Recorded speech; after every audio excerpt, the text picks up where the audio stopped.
সম্মানিত viewers, Iran আবার Hormuz প্রণালী থেকে টোল আদায় শুরু করেছে এবং এইটা হলো ইরানের একটা চ্যালেঞ্জ।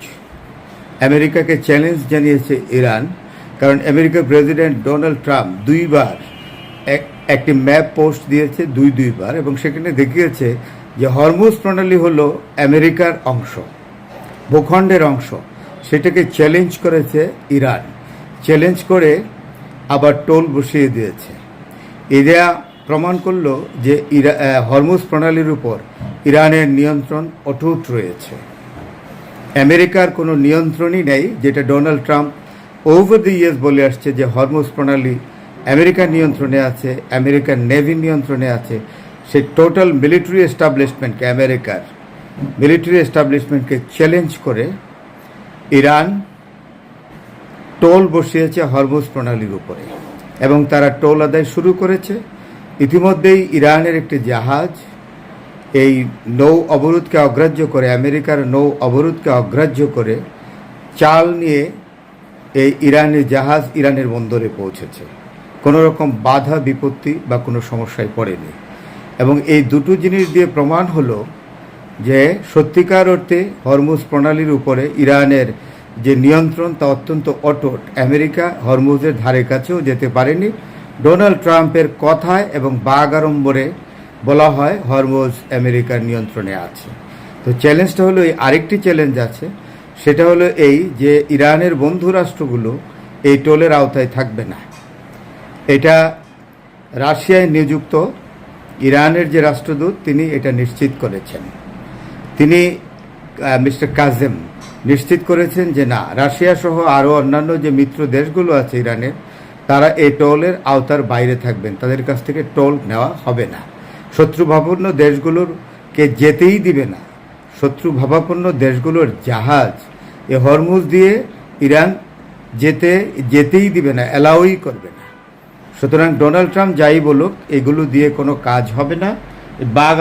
বাগাড়ম্বরই থাকে, কথাই থাকে, এটার কোনো প্র্যাকটিস নাই। আর এটি হলো এই যে মহসিন রেজাই, তিনি হলেন ইরানের সর্বোচ্চ নিরাপত্তা পরিষদের সচিব। তিনি খুব স্পষ্ট করে জানিয়ে দিয়েছেন যে কোনো দেশের অধিক অর্থ খরচ করে পারমাণবিক সক্ষমতা অর্জনের দরকার ছিল না। যদি আমেরিকা কথায় কথায় এই পারমাণবিক হুমকি প্রদর্শন না করত, যদি আমেরিকায়, আমি একটু যোগ করি, যদি আমেরিকা জাপানের হিরোশিমা এবং নাগাসাকিতে 1945 সালে যখন জাপান আত্মসমর্পণের জন্য প্রস্তুত, সেই সময়ে যখন নিরীহ মানুষের উপরে আমেরিকা অ্যাটম বোম নিক্ষেপ করে, তা থেকেই কিন্তু এই পারমাণবিক কম্পিটিশন বা প্রতিযোগিতা শুরু হয়েছে। সুতরাং মহসিন রেজাই বলেছেন যে আমেরিকার এই পারমাণবিক হুমকি উপর্যুপরি অনেক দেশকেই পারমাণবিক সক্ষমতার দিকে যেতে বাধ্য করেছে এবং ইরানও এই পথে হেঁটেছে। শুধু কনস্ট্যান্টলি আমেরিকার যে হুমকি ইরানের প্রতি, সেটাই ইরানকে বাধ্য করেছে পারমাণবিক সক্ষমতা অর্জন করার জন্য। এই পারমাণবিক সক্ষমতা অর্জন সহজ নয়, অনেক ব্যয় সাপেক্ষ। তবুও এই একটা দেশের অস্তিত্ব ও সার্বভৌমত্বের জন্য বর্তমান বিশ্বে এখন পারমাণবিক সক্ষমতা অর্জন একটি জরুরি বিষয় হয়ে দাঁড়িয়েছে। এবং তার এই বক্তব্য তিনি দিয়েছেন তাসনিম পত্রিকায়, এবং এটা একটা আধা বেসরকারি সরকারি পত্রিকা ইরানের, এবং এইটারই বরাত দিয়ে যে রুশ তাস সংবাদ সংস্থা এটা প্রকাশ করেছে। এখানে যখন ডোনাল্ড ট্রাম্প যখন উপর্যুপরি থ্রেট করছে, আবার নতুন করে দিচ্ছে যে ইরানকে তিনি সময় দিয়েছেন ট্রাম্প, আরও কিছুদিন সময় দিয়েছেন। কেন দিয়েছেন? যে উনি আক্রমণ বন্ধ রেখেছেন। আমি ফাঁকে বলিনি, আক্রমণ করার ক্ষমতা আমেরিকার নাই, এটা ওনার মুখের কথা। এবং গতকাল বলেছেন যে একটা দীর্ঘমেয়াদী টেকসই চুক্তি ইরানের সাথে করবে আমেরিকাকে ইরান বিশ্বাস করছে না। আমেরিকা কখনোই এইসব ডোনাল্ড ট্রাম্পের কথায় চুক্তিতে যাবে না। যদিও একটি খসড়া আলোচনায় পাকিস্তানে এখন চলছে, এটা কতটুকু এগোবে জানি না, কারণ এর চাইতেও বড় সুইজারল্যান্ডে এর চেয়ে বড় আলোচনা হয়েছিল, MOUতে সিগনেচারও হয়েছে। ইরান সরকার পরিষ্কারভাবে বলেছে যে যারা MOU-তে সই করার পরে সিগনেচার করার পরে সেটা ব্রেক করে, লঙ্ঘন করে, এই জাতিকে বা এই প্রশাসনকে কখনো বিশ্বাস করা যায় না। সুতরাং কথা খুব পরিষ্কার এখানে।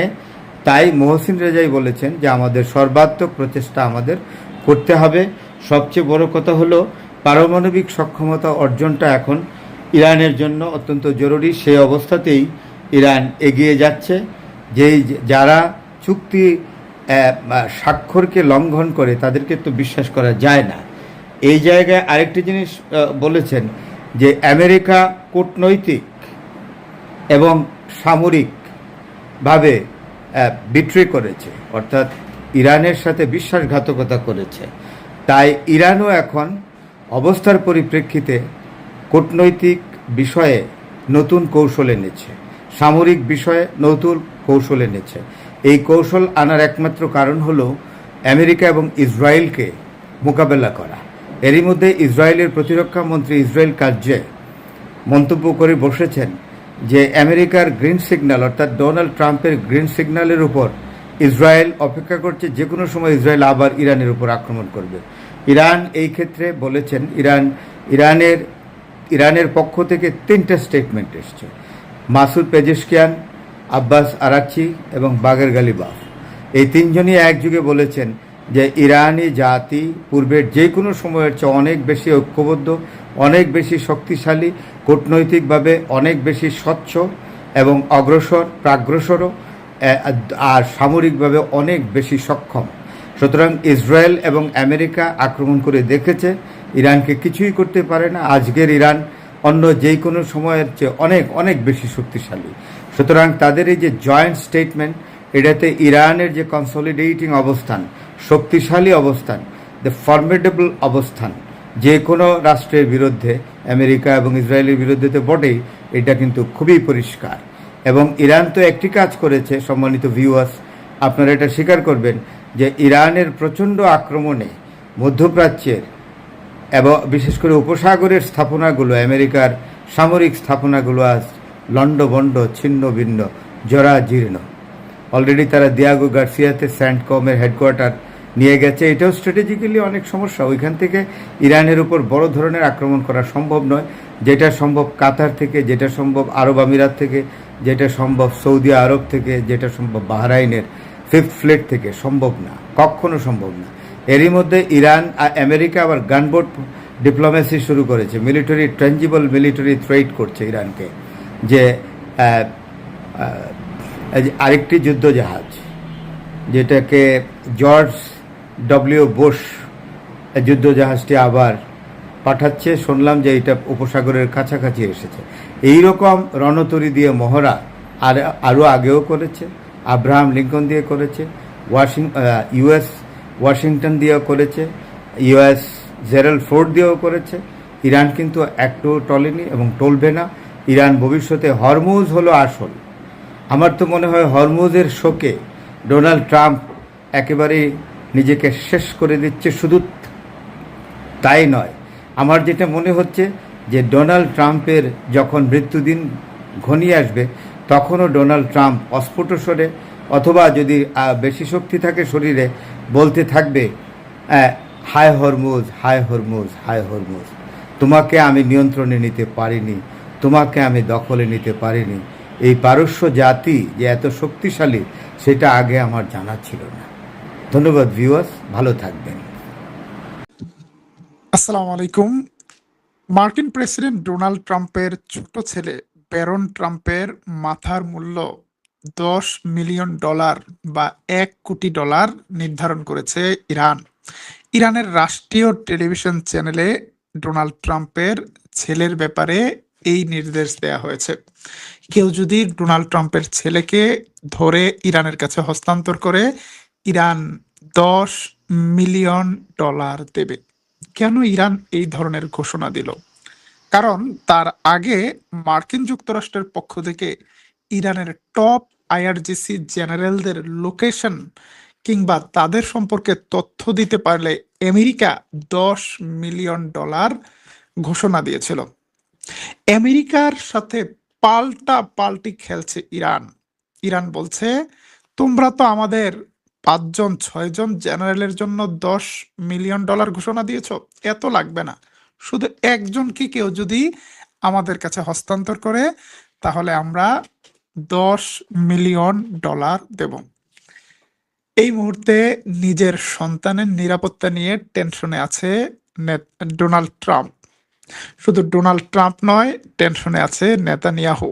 সেই সংবাদে আসার আগে ইরান শুধুমাত্র ট্রাম্পের ছেলেকে নয়, ইরান স্বয়ং ট্রাম্পকে হরমুজের পানিতে চুবানোর একটি বিলবোর্ড টাঙিয়েছে তেহরানের রাজপথে। সেখানে দেখানো হচ্ছে যে ইরান আমেরিকা যুদ্ধে কেবলমাত্র বিজয়ী ইরান।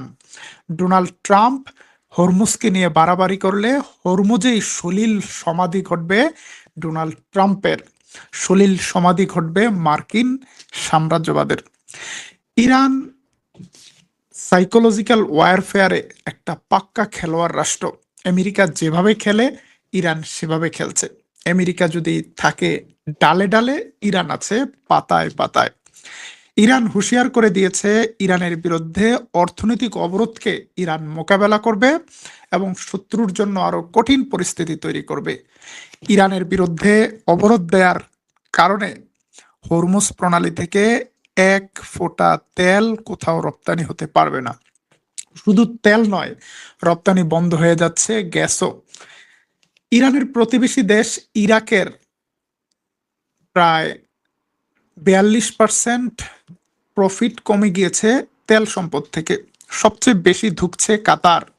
এলএনজি বা গ্যাস সমৃদ্ধ কাতারের গ্যাস রপ্তানি 96% কমে গিয়েছে, 96%। এলএনজি রপ্তানি কমে যাওয়ায় ধুঁকছে বাংলাদেশের মতো দেশগুলো। এলএনজির অভাবে বন্ধ হয়ে যাচ্ছে শিল্প কারখানা, বন্ধ হয়ে যাচ্ছে বিদ্যুৎ প্ল্যান্টগুলো। বাংলাদেশে এই মুহূর্তে বিদ্যুৎ সমস্যা আছে কিনা আপনারা যারা দেখছেন কমেন্টে জানাবেন, কোন জেলা থেকে দেখছেন এবং বিদ্যুৎ লোডশেডিং ফেস করছেন কিনা। প্রিয় দর্শক, আপনারা দেখছেন তুরস্ক থেকে প্রচারিত তুর্কিয়ে পিডিয়া নিউজ। আজ 26 আগস্ট, মধ্যপ্রাচ্যের সবশেষ পরিস্থিতি নিয়ে তুর্কিপিডিয়ার এই লাইভে স্বাগত জানাচ্ছি। বাংলাদেশের বাইরে থেকেও, ওমান থেকে আমাদের একজন দর্শক যোগদান করেছেন, শ্রীলঙ্কা থেকে যোগদান করেছেন রুবেল আহমেদ, সাতক্ষীরা থেকে জয়েন করেছেন, ময়মনসিংহ থেকে, শাহজাহানপুর, বগুড়া থেকে সবাইকে স্বাগত জানাচ্ছে। এদিকে নিজের সন্তানকে নিয়ে টেনশনে আছে নেতানিয়াহু নিজেও। নেতানিয়াহুর ছেলে ইয়ের নেতানিয়াহু, যাকে নিয়ে এই মুহূর্তে টাইমস অফ ইসরায়েলের ব্যানার হেডলাইন, মানে সবার উপরে যেই নিউজটা, সেই নিউজটা হলো নেতানিয়াহুর পোলাকে নিয়ে। নেতানিয়াহুর পোলা নাকি খুব ভয় পেয়েছে। Netanyahu Son year was target of Iranian assassination plot in Florida, has since return to live in Israel. ইরানের গোয়েন্দাদের ধাওয়া খেয়ে নাকি নেতানিয়াহুর ছেলে পালিয়ে আমেরিকার ফ্লোরিডা থেকে ইসরায়েলে চলে এসেছে। টাইমস অফ ইসরায়েল দাবি করছে যে ইরান একদল গোয়েন্দাকে নিযুক্ত করেছে নেতানিয়াহুর ছেলে কোথায় যায়, কোথায় আছে, কি করছে এবং তাকে ধরার জন্য। শেষ পর্যন্ত আতঙ্কিত হয়ে নেতানিয়াহুর ছেলে পালিয়ে ইসরায়েল চলে এসেছে। নেতানিয়াহুর ছেলে যদি ইসরায়েল এসে প্রাণে রক্ষা পায়, তো ট্রাম্পের ছেলে কোথায় যাবে? ট্রাম্পের ছেলে তো আমেরিকাতে আছে। ছেলেদের নিয়ে এখন দুশ্চিন্তায় নেতানিয়াহু এবং Donald Trump.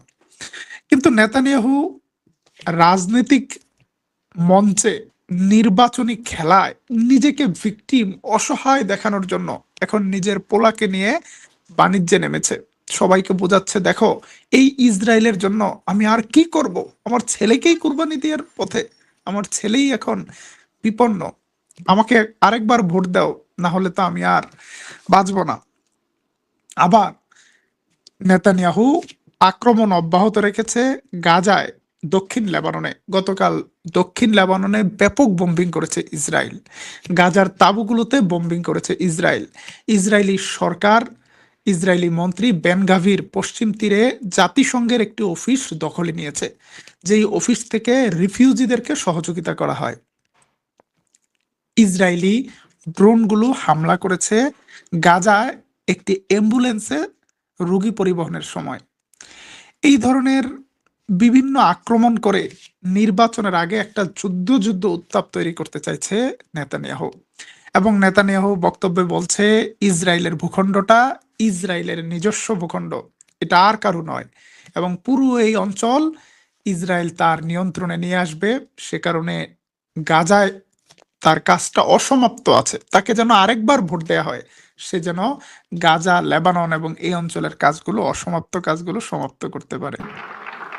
ואין בלתה, זאת ארצנו. היום רבים אחינו ואחיותינו בעולם this is our country, our land. এবং সারা বিশ্বের যত ইহুদি আছে, তোমরা আসো আমাদের ইসরায়েলে। זאת ארצנו ואין בלתה.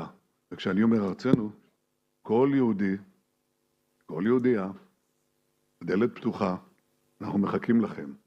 במדינת ישראל, בלב ארץ ישראל. ইসরায়েল নিয়ে আজকে ব্যাপক বক্তব্য দিয়েছে নেতানিয়াহু। বলেছে ইসরায়েলের দ্রষ্টা থিওডোর হার্জল একসময় স্বপ্ন দেখেছিল ইসরায়েল রাষ্ট্রটি উগান্ডায় হবে।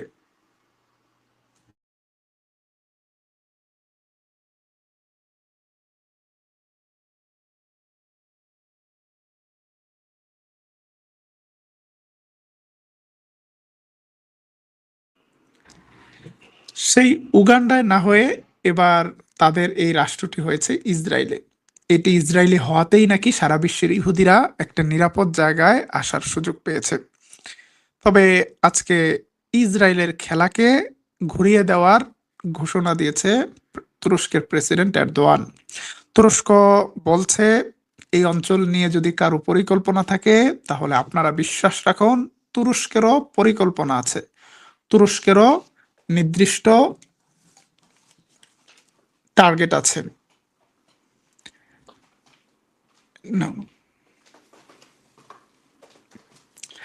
প্রেসিডেন্ট এরদোয়ান একটা সাংকেতিক ভিডিও প্রচার করেছেন। সেই ভিডিওতে তিনি বলেছেন 1071 সালে মালাজগির্দ যুদ্ধের মাধ্যমে তুর্কিরা যে ইতিহাস তৈরি করা শুরু করেছিল, যেভাবে তুর্কিরা ইস্তাম্বুল জয় করেছে, যেভাবে সেলজুকরা বাইতুল মুকাদ্দাসকে মুক্ত করেছে, সেভাবে আবারও তুর্কিরা ইতিহাস তৈরির কাজ হাত দিয়েছে। আমাদের এই যাত্রা থেকে কেউ আমাদের ঠেকাতে পারবে না।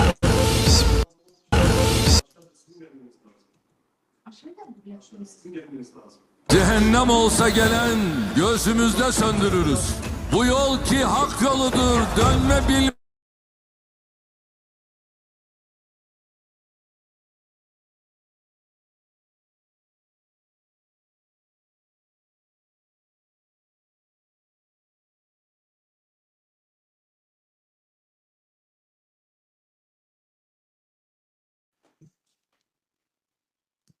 Donanma yağdırsa bu altımızdaki yerden bütün yanardağlar taşıp da kaplasa afakı bir kızıl sarsa, değil mi cephemizin sinesinde iman bir, sevinme bir, acı bir, gaye aynı, vicdan bir, değil mi ortada bir sine çarpıyor Yılmaz, cihan yıkılsa emin ol bu cephe sarsılmaz.